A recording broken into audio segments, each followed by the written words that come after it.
membeli aset di sana. Nah, ini yang sedang kita coba lakukan pengecekan.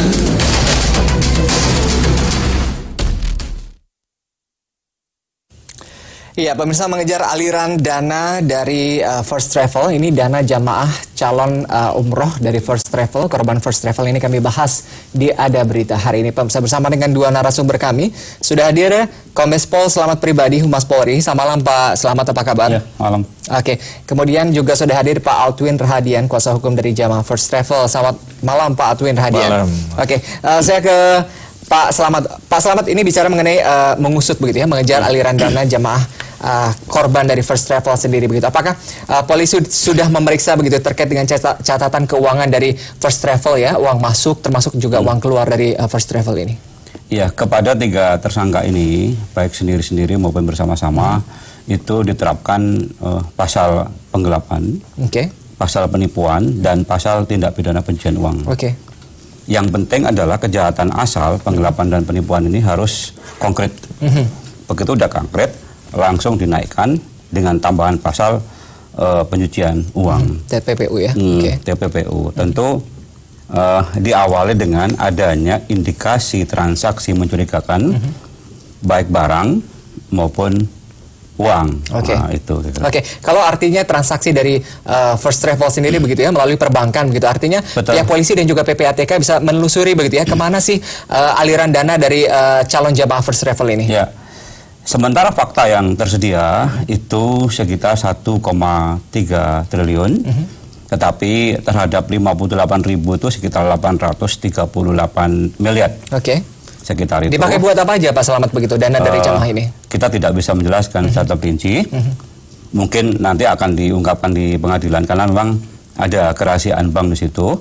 Tetapi percayalah bahwa kita akan menelusuri semua indikasi transaksi mencurigakan, baik itu profil penyimpan maupun profil simpannya. Dan tidak akan bisa lewat, karena apa? Semua sudah tercatat secara sistematis di perbankan, dan semua sudah dideteksi oleh PPATK. Seharusnya mudah begitu ya untuk ditelusuri ya? Tidak mudah. Tidak mudah juga begitu. Tapi PPATK mengabarkan begitu bahwa sebagian dana dari calon jamaah First Travel ini digunakan untuk membeli aset-aset mewah begitu. Betul, betul. 2 hari yang lalu penyidik sudah mengirimkan surat kepada PPATK untuk berkolaborasi, untuk bekerjasama sebagai ahli, dan ini dibenarkan oleh hukum acara. Nanti PPATK akan membantu mendeteksi, meneliti indikasi transaksi mencurigakan, baik profil orang maupun profil simpanannya. Orang ini menarik begitu ya, artinya siapa saja orang-orang yang bermain begitu ya, dalam kasus penggelapan ini. Iya, karena kan ada rekening pokok dan ada rekening tambahan-tambahan. Saya dengar luar biasa. Saya tidak bisa menyebutkan, biar PPATK yang menyebutkan. Baru 3 orang tersangka Pak Slamet begitu, artinya ada kemungkinan penambahan begitu ya jumlah tersangka dalam kasus ini? Filosofi dari penyelidikan dan penyidikan itu melihat fakta dan bukti, apakah ada persesuaian antara yang satu dengan yang lain, bisa lebih, bisa tetap 3 orang itu. Saya ke kuasa hukum dari jemaah First Travel, ada Pak Altwin Rahadian di sini. Pak Altwin, ini kita membahas terkait dengan mengejar aliran dana begitu ya. Kalau dari jemaah korban First Travel sendiri begitu, bagaimana mereka melakukan pembayaran begitu? Apakah in cash begitu ya, atau melalui transfer bank begitu? Ini bisa mudah dilacak begitu keuangannya? Ya, jemaah yang kurang lebih 1.550 ya, klien kita ini itu beragam ya, mereka melakukan transaksi pembayaran.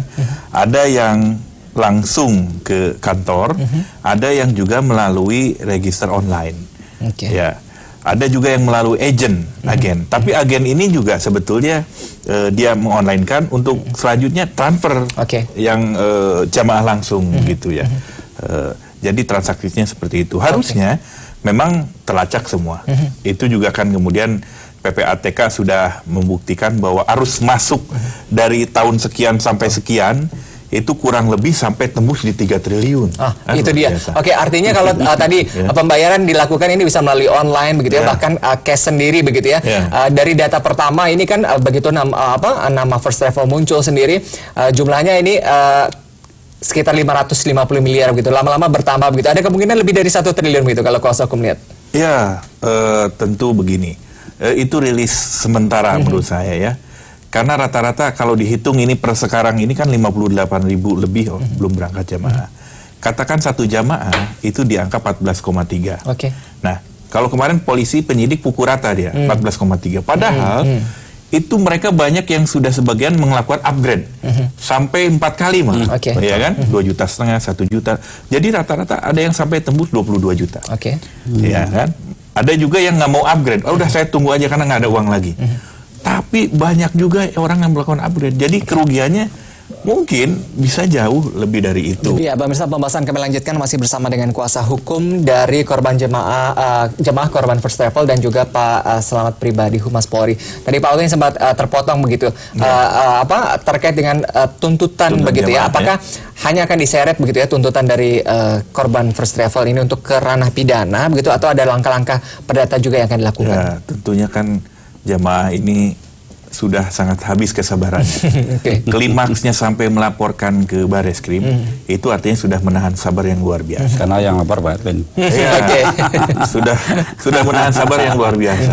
Ada jamaah yang menggadaikan sertifikat, menjual sawah dan sebagainya. Luar biasa, beragam. Nah, mereka itu sudah sekarang itu nggak mau dibohongin lagi, ingin haknya kembali, ingin refund, ya kan? Nah, masuk ke proses pidana. Melalui proses pidana ini diharapkan orang kan tidak kabur, tidak melarikan diri, dan terlacak nanti aset dan lain sebagainya itu sambil dilacak. Apalagi nanti setelah pokoknya tipu gelapnya terungkap, nanti tindak pidana pencucian uangnya kan masuk. Ini kan bisa disita secara umum. Yang kedua, jamaah berharap ini aset dilacak, kemana uang jamaah. Sambil juga simultan ada beberapa jamaah yang sudah membuat PKPU dan dikabulkan penundaan uang itu. Penundaan kewajiban pembayaran hutang itu 45 hari. Nah, meskipun 3 orang, tapi ini berlaku untuk seluruh jamaah. Ya, nanti kepada pengurus kurator itu kita registerkan juga, termasuk yang 1.550 klien saya akan diikutkan sebagai salah satu kreditor di sana. Nah, tapi kan kalau melihat kenyataan seperti ini mau bayar dari mana juga, ya kan? 45 hari. Katakanlah ini gagal bayar, ya. Kalau gagal bayar, sambil ini aset dilacak dan lain sebagainya, kita akan gugat ada namanya aksio pauliana.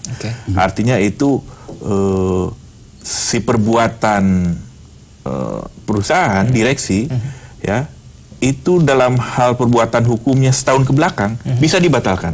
Dia menghibahkan aset-aset, menjual dan lain sebagainya.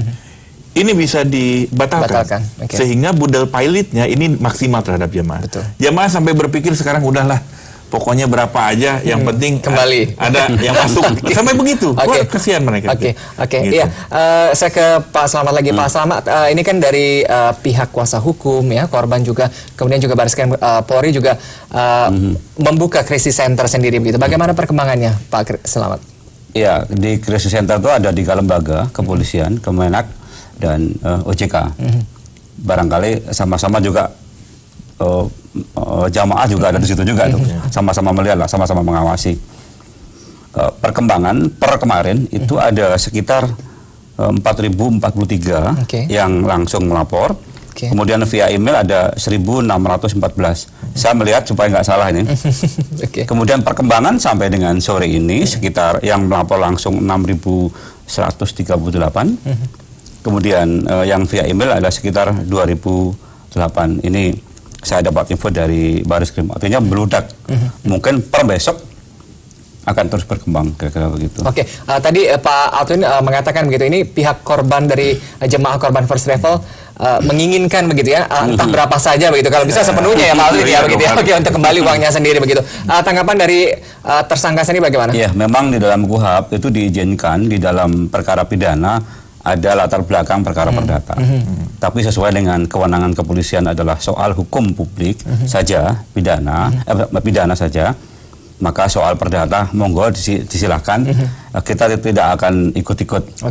Tetapi yang penting krisis center ini harus dimanfaatkan bersama, karena data itu yang masuk itu akan menjadi bukti pidana dan menjadi bukti perdata. Oke, terkait dengan bukti-bukti sendiri, Pak Altwin ada keterangan baru nggak sih terkait dengan cara kerja dari tim First Travel sendiri begitu ya, untuk mengumpulkan dana jamaah korban First Travel sendiri bisa menjadi pintu masuk gitu untuk menelusuri kemana saja dan buat apa saja begitu aliran dana ini? Ya. Pertama begini, saya ingin mengapresiasi dulu kinerja kepolisian luar biasa. Cepat respon, cepat tanggap terhadap laporan, dan menginisiasi krisis center yang kami harapkan, jemaah harapkan ya. Namun kemudian ini peran pemerintah dalam hal ini Kemenag, nah saya mau kritik sedikit.